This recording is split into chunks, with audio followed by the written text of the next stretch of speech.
Oi pessoal, sejam bem-vindos ao canal do blog de Zaradas. Meu nome é Carol e hoje a gente vai falar um pouquinho sobre cirurgia bariátrica.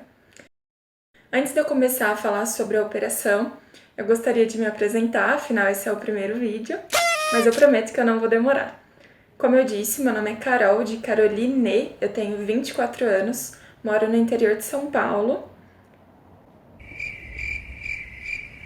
E o meu intuito com o canal é gravar vídeos mais dinâmicos, como rotinas diárias, dicas de beleza, de organização e limpeza também, enfim. E é claro que um desses assuntos é a cirurgia bariátrica. Eu operei há aproximadamente 5 meses. Para ser mais precisa, minha cirurgia foi no dia 14 de setembro de 2017. E no começo, o meu objetivo era gravar esses vídeos conforme os fatos fossem acontecendo. Então, o pré-operatório, quando eu ainda estava fazendo os exames, o pós-operatório depois de ter passado pela cirurgia, mas não deu certo, porque foi um processo muito intenso.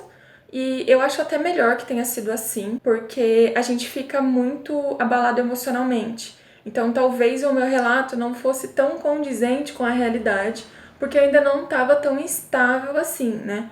Emocionalmente falando. Enfim. E nesse vídeo eu vou explicar todo o percurso que eu fiz até chegar na mesa de cirurgia. A primeira coisa que você tem que fazer é marcar uma consulta com o gastro, que no caso é o cirurgião que vai fazer a operação. Como eu tenho convênio, eu já marquei a consulta direto. Se você for tentar pelo SUS, acho que o ideal é você procurar um clínico geral, uma consulta de rotina, e pedir o encaminhamento para o gastro, tá? Existem várias maneiras de fazer a cirurgia. Tem a cirurgia por convênio, tem a cirurgia particular, que é quando você paga diretamente para o médico, tem a cirurgia pelo SUS. Existem alguns hospitais, algumas universidades que também fazem a cirurgia por um preço bem mais em conta ou até mesmo de graça. Isso vai de você, da sua região. A única dica que eu te dou é, se no seu estado o SUS é um pouco demorado, procura saber como é esse processo em outros estados, em regiões próximas a que você mora, porque eu participo de alguns grupos e eu já vi alguns relatos de pessoas viajando para outras cidades para poder fazer a cirurgia. Então eu creio que isso seja possível também. Não vou me aprofundar nisso porque não é a minha situação, né?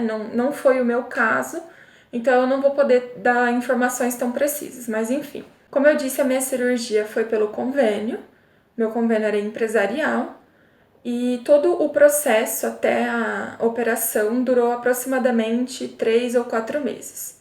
Então, como eu ia dizendo, eu marquei uma consulta com o gastro, e aí nessa primeira consulta, ele me perguntou algumas informações. O meu peso, obviamente, a minha altura, se eu tinha alguma comorbidade. Inclusive, se você estiver passando pelo processo pré-operatório ou se você tem intuito de fazer a cirurgia bariátrica, essa é uma palavra que você vai ouvir bastante. Comorbidades são as doenças graves associadas à obesidade, como pressão alta, diabetes e tudo mais. No meu caso, eu não tinha nenhuma comorbidade considerada grave, mas eu tinha algumas outras doenças associadas, como síndrome dos ovários policísticos, estava começando a ter problemas de circulação, varizes e tudo mais. O meu peso, na ocasião da consulta, estava oscilando entre 138 e 139 quilos, mas o meu peso máximo durante todo o processo foi 140 quilos. É esse peso que eu considero quando eu vou fazer a contagem do peso que eu perdi. E eu meço 1,78 de altura. Então, nessa primeira consulta, com essas informações, o cirurgião calculou meu IMC, que na ocasião, se eu não estou enganada, já estava 44,2, que é considerada obesidade mórbida. Por isso, eu já era considerada uma forte candidata à cirurgia. Pelo que eu li na internet, e já vi alguns relatos de pessoas que operaram, existem alguns critérios para operar. Se o seu IMC for de 35 a 40, você pode operar desde que você tenha comorbidades associadas. Se o seu IMC for acima de 40, você não precisa ter nenhuma comorbidade, porque só o seu peso já é motivo suficiente para você operar. Como eu disse, mesmo eu sendo alta, eu já era considerada obesa mórbida por conta do meu peso. Então, tudo isso o meu cirurgião me explicou. Ele falou resumidamente sobre os métodos, né, mais utilizados hoje em dia, que são bypass e sleeve. E nessa primeira consulta, pelo menos no meu caso, a gente não conversou nada de maneira mais aprofundada. Porque primeiro eu tinha que fazer todos os exames, passar por todos os profissionais, e aí se tivesse tudo certo comigo para operar, aí sim ele me explicaria mais a respeito da técnica e tudo mais. Então vamos lá, eu fiz uma colinha aqui com todos os profissionais que ele pediu para eu ir e todos os exames também que ele me pediu. Então assim, resumindo, na primeira consulta você conversa com o cirurgião, ele calcula o seu IMC, conversa a respeito das suas doenças, se você tiver alguma, e aí ele vai te encaminhar para outros profissionais. Em algumas regiões isso é chamado de equipe multidisciplinar, e esses profissionais também vão te avaliar, né, conforme a competência deles, para no final te dar um laudo dizendo se você está apto ou não. Os profissionais que o meu cirurgião pediu foram psicólogo, endocrinologista, nutricionista, cardiologista e cirurgião vascular. É importante dizer que esses encaminhamentos vão variar de equipe para equipe. Cada cirurgião indica para uma gama de profissionais diferente. Isso não quer dizer que o seu médico está certo e o meu está errado e nem vice-versa, tá? Pelo que eu leio sobre o assunto, é normal que cada cirurgião trabalhe de uma forma. No meu caso, ele pediu para eu ir nesses profissionais, mas eu já vi pessoas indo, por exemplo, no fisioterapeuta, que eu não tive que ir, no pneumologista, enfim, uma infinidade de profissionais. No meu caso, foram só eles. E além dele me encaminhar para esses 5 profissionais da área, ele também me pediu uma endoscopia, um ultrassom de abdômen total e um exame de sangue bem completo, para ver como estavam todas as minhas taxas, os meus hormônios, etc. E aí ele me explicou que eu iria em todos esses profissionais, eu ia fazer tudo o que eles me pedissem, e quando eu tivesse com os laudos de todos eles nas mãos, aí sim eu voltaria para me consultar com ele novamente. O primeiro profissional que eu vou falar é psicólogo. Gente, é extremamente importante que vocês não pulem essa etapa, não comprem o laudo pela internet, não peçam para um amigo fazer, porque de todos os profissionais que eu fui, de longe, o psicólogo é o principal. A gente tem que entender que a cirurgia bariátrica é uma mudança muito grande na vida da gente, muito grande mesmo. E como toda mudança, isso pode trazer algumas consequências. Então, assim, pensa que você vai deitar numa maca sendo quem você sempre foi, por anos, com os mesmos hábitos, os mesmos modos, as mesmas preferências alimentares, e aí algumas horas depois você vai acordar com um pedaço mínimo do seu estômago, várias reações, com outro tipo de vida. Então, mesmo que você se sinta preparado, não abra mão de procurar um bom profissional da área, tá? Eu, particularmente, acho 3 sessões muito pouco, porque, como eu disse, a mudança é bem drástica. Só que no meu caso eu não me preocupei, porque antes da cirurgia eu já tinha feito acompanhamento com psicóloga por 2 anos e foi tipo uma das melhores coisas que eu fiz na minha vida. Inclusive recomendo, não tenham preconceito, não pensem que quem procura psicólogo ou psiquiatra é doente mental. Se for também não tem problema nenhum, mas não tem nada a ver com isso. A terapia realmente faz a gente descobrir quem a gente é de verdade e isso é fantástico. Então, foram 3 consultas. Nessas consultas ela me aplicava alguns testes, fazia algumas perguntas. E no meu caso foi interessante porque a minha psicóloga era irmã do meu cirurgião. Então ela já estava bem habituada com o tema. Depois, no final da 3ª consulta, ela me deu o laudo e aí eu já deixei arquivado no processinho da bariátrica. Agora vamos falar sobre o endocrinologista.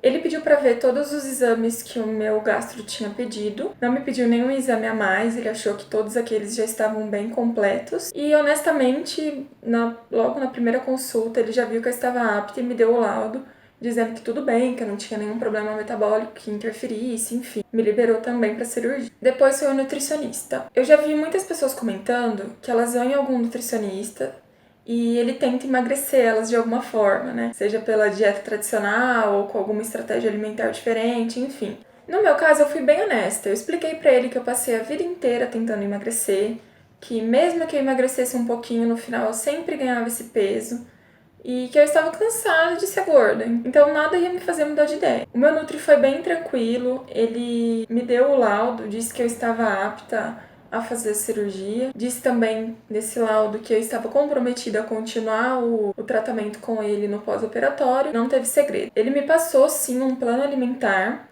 mas o objetivo não era o emagrecimento. A intenção dele mesmo, na real, era que eu começasse a comer bem, né, de tempos em tempos, pra eu não sofrer tanto no meu pós-operatório. E eu achei isso super bacana da parte dele. Além disso, ele pediu pra eu voltar assim que eu marcasse a cirurgia, para que ele pudesse me passar o meu cardápio do pós-operatório. Isso é uma outra coisa que também costuma variar de equipe para equipe.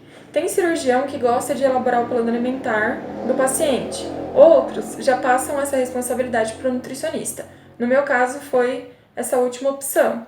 E foi tranquilo. Acho que o nutricionista entende de comida, então eu me senti preparada, me senti bem amparada e deu tudo certo também. Então, conforme ele havia pedido, assim que eu marquei a cirurgia, foi super rápido, eu voltei e ele me passou o meu plano alimentar no pós, que é a famigerada dieta líquida, mas isso é assunto para outro vídeo. Depois do Nutri, eu fui no cardiologista. Esse foi o único profissional que me pediu mais exames específicos da área dele, né? Foi bem tranquilo também. Ele me avaliou, me fez algumas perguntinhas e me pediu para fazer 2 exames. O ecodoppler cardiograma, se eu não me engano é esse o nome, e o teste ergonométrico, não sei, é aquele exame da esteira. Se você nunca fez, não se preocupe, que é um exame bem tranquilo de fazer, tá? E aí, nessa primeira consulta a gente conversou um pouquinho, eu fui, fiz os exames que ele pediu, voltei, ele analisou, graças a Deus eu não tenho nenhum problema de saúde, nenhum problema cardíaco, então ele só deu uma olhada nos exames e já me deu o laudo também. Por fim, eu fui na vascular, ela foi a última profissional que eu me consultei, porque a agenda de vasculares aqui na minha cidade é bem cheia. E essa é uma dica que eu te dou também. Não vá marcando um médico de cada vez. Já marque vários. A não ser que você não tenha pressa ou que você não tenha condições, caso você vá pagar. Mas não deixa pra marcar de última hora, porque essa profissional, por exemplo, ela só tinha consulta pra dali 2 meses. Então, eu tive que esperar. Na verdade, acho que eu consegui um encaixe, não me lembro bem. Mas não deixa pra última hora, tá? E a vascular, ela não me pediu nenhum exame. Já vi pessoas comentando que o vascular pede uma espécie de exame nas pernas para ver artérias, veias, uma coisa assim. No meu caso, eu não tive nada disso. Foi mais uma conversa e ela foi bem direta. O objetivo da consulta era me fazer entender todos os riscos que eu corria nessa cirurgia. Então ela me disse que eu poderia ter trombose, embolia pulmonar, que essas dificuldades poderiam me levar a óbito. E eu achei muito interessante essa maneira direta, porque a gente tem que ter noção mesmo dos riscos que a gente corre. Muita gente acha que bariátrica é uma ferramenta a favor da estética, e não é bem assim. Quando a gente deita na mesa de cirurgia, a gente está correndo um risco. Então, é importante saber todas as dificuldades que podem vir no pós. Ela também me falou sobre a rotina de cuidados que eu teria que ter depois da cirurgia, que são as caminhadas frequentes, eu não podia ficar parada. Ela disse que, ainda que fosse dentro de casa, eu tinha que estar sempre caminhando. Ela também me passou a receita para comprar meia antitrombo, me passou a receita das injeções anticoagulantes, enfim. Isso aí é uma outra coisa que também varia de profissional para profissional. Tem médico que não pede para usar a meia, tem médico que não pede para tomar as injeções. No meu caso, eles pediram e foi tudo bem. Então, resumindo, esses foram os 5 profissionais que eu fui. Como eu disse, no final de todas as consultas com cada um deles, eu recebi o laudo dizendo que eu estava apta. E aí, com todos os laudos em mãos e os exames que o cirurgião tinha pedido, eu marquei um retorno e a gente foi finalmente conversar sobre a cirurgia. Além de todos esses encaminhamentos, eu também marquei consulta com uma nutri, que eu era acostumada a ir antes de pensar na cirurgia, e pedi para que ela fizesse um laudo dizendo que eu me tratei com ela por mais de 2 anos e não consegui atingir o sucesso pretendido. Eu fiz isso porque eu vi muita gente falando que o convênio estava negando a cirurgia por conta disso. Existe uma regulamentação da Agência Nacional de Saúde que diz, resumidamente, que você não pode fazer a cirurgia se você não tiver tentado emagrecer por outros métodos durante 2 anos. Então eu já pedi essa cartinha para não ter esse problema. E aí então, com todos os laudos já em mãos e os exames também, eu marquei o retorno com o cirurgião para que a gente pudesse dar continuidade no processo da bariátrica. Ele analisou todos os laudos, deu uma olhada em todos os exames, como eu disse, graças a Deus eu não tinha nenhum problema sério, então foi super tranquilo. E depois de me avaliar, de conversar mais um pouquinho comigo, ele fez o pedido, né? Fez a guia de encaminhamento para a cirurgia. Esse pedido que o cirurgião faz vai para a auditoria do plano. Lembrando que cada convênio trabalha de uma forma. No meu caso foi assim, pode ser que no seu seja diferente. Depois que o cirurgião fez o pedido, a auditora vai analisar toda essa documentação E se ela tiver alguma dúvida, ela vai marcar uma perícia. A perícia nada mais é do que um encontro com a auditora. E aí, nesse encontro, ela tira as dúvidas, né? Esclarece algumas coisas que talvez não tenham ficado tão claras na sua documentação. No meu caso, estava tudo certo, eu não precisei fazer perícia. Então, depois de 10 dias, o convênio me ligou dizendo que a minha cirurgia tinha finalmente sido autorizada. Bom, então é isso. Como eu disse para vocês, eu pretendo fazer uma série de vídeos sobre a cirurgia bariátrica, para que eu não fique falando tudo em um vídeo só, que eu sei que fica cansativo, muito longo, enfim. Se vocês tiverem qualquer tipo de dúvida, deixa aqui embaixo no campo dos comentários, que eu vou responder todos vocês. Eu sei o quanto é importante a gente absorver o máximo de informações possível sobre o assunto, e eu espero contribuir no seu processo. Então é isso, se você gostou do nosso bate-papo, deixa um joinha no vídeo e se inscreve aqui no canal. Assim a gente vai fazer o canal crescer bastante e eu vou continuar trazendo mais vídeos para vocês. Eu espero de coração que vocês tenham gostado. Até o próximo vídeo e tchau, tchau!